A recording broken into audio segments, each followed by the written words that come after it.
Python has something called the read method.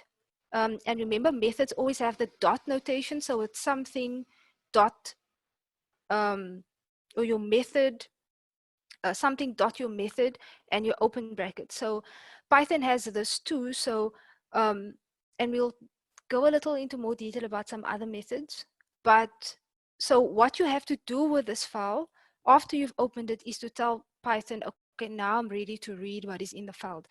So you would then take this variable name called OpenDNA file, and you would add the .read at the end, and now Python knows that it's able to, that now Python has it in a format that can be used by the print function to give us useful information.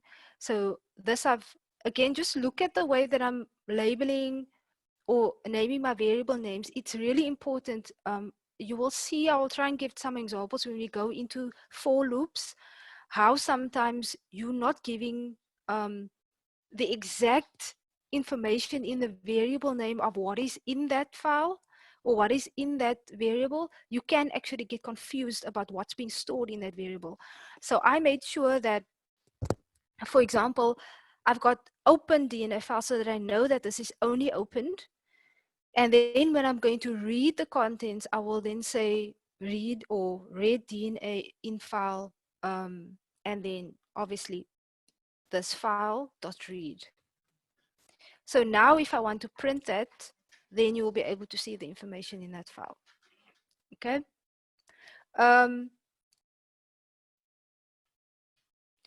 So one of the things, again, like I said, and I'm just going to go through this briefly, but let's say I've got another file called otherdna.txt. However, at the moment, I'm sitting in my Dropbox folder, and this file is on my desktop. So now, how will I read in this file? And this comes back to the section that we spoke about over here, where I said you can either just put the file name in, but if your script is not sitting in the same place as your file, you're going to have to specify the path to that file. So I can check where I'm sitting.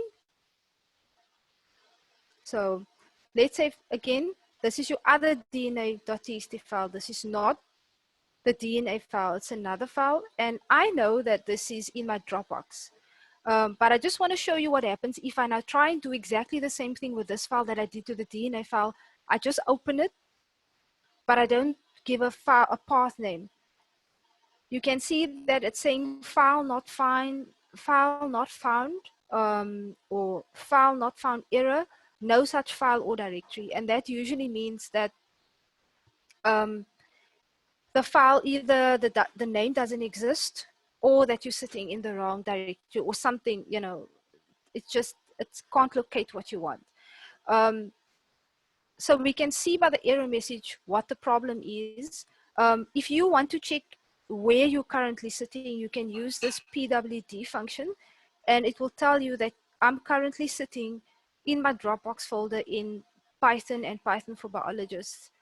But this script is sitting in this Python for Biologists file, whereas my other DNA.txt file is sitting on my desktop. So now I actually have three choices. And like I said, there's a preferred way for me, but you have three choices. You can either take the other DNA.txt file and put it in the same folder as your script, or you can change the directory that you're sitting in so that this script runs from where your other DNA.txt file is. So in other words, your other DNA.txt file is on your desktop, then you change where you're sitting so that you can sit in your desktop and you're running your script from your desktop. But I prefer to rather stay where you are, keep your scripts all together and your file in a different place, and then rather specify where your input file is. So for example, like I said, this is option number 2.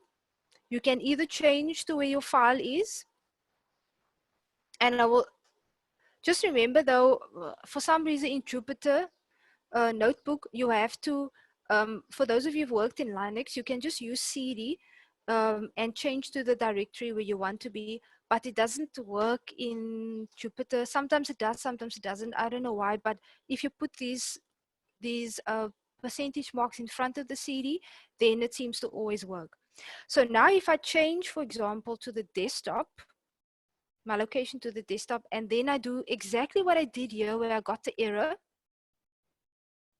I'm going to do exactly this exact line, and I'm putting it after I change to where it is, and I try to run it, I won't get an error because it's sitting, obviously it's not printing anything, because like I said, you need to first read it, and then you need to say print what I've read.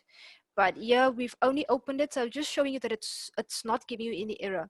But I don't want to work from there, so I'm going to change back to where the script is, to Python for Biologists, and then I rather specify in front of the file name what the path is. So I know I'm in /home Tracy desktop, and then the file is other dna.txt. And that to me honestly is a better way of doing it, rather than changing where you are and moving around in your directories all the time. Okay, so now I'm going to read what is in this file. So this part should be familiar to you.